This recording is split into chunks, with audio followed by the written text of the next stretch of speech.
papers. This one is bad.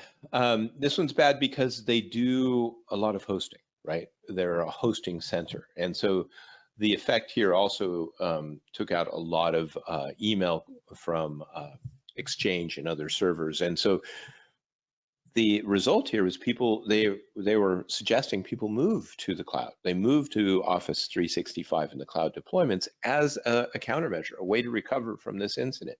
Yeah. Because the hosted servers weren't safe in their data centers.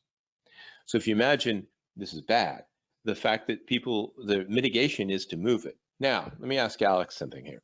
If I move from my Exchange email system that I'm hosting locally into the cloud, is it safer? Whoa, that's a great question. Yes and no.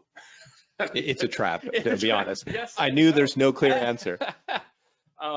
You know, intrinsically, no, it's not. It's just been moved. But that said, there's a lot less hands-on configuration you have to do. And I'm speaking specifically with regard to Exchange, because I personally think that managing your own Exchange server is a nightmare. I would personally never do it. Because I mean, it's one of the top, if not the top vector. I mean, proxy, not shell. You can see it on the screen right here.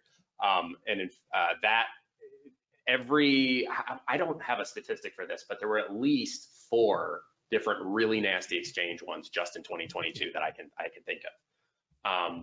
And there are always remote executable, usually root access to a very important server. Oftentimes your Exchange server will also be your domain controller, which is something I would never recommend doing, but we see.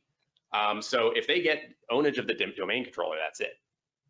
So yeah, moving it into the cloud, I would definitely generally recommend. Is it safer per se? No, you still have to lock it down. You still have to make sure that you're keeping, your security controls have to have the same level of detail and attention. And some of the default settings there in the Office piece have to be gone over because they're not set up for security. They're set up for functionality.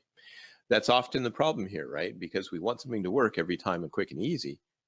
We don't always do as good a job on the security side. Making it more difficult for the bad guys might also make it more difficult for our users.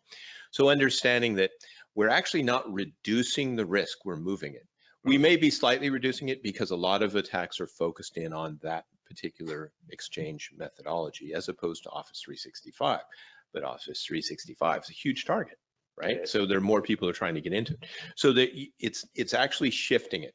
And in a way, it's shifting the responsibility to a vendor, right? In a lot of ways, we do a lot of that in public safety and critical infrastructure, but also in education, et cetera.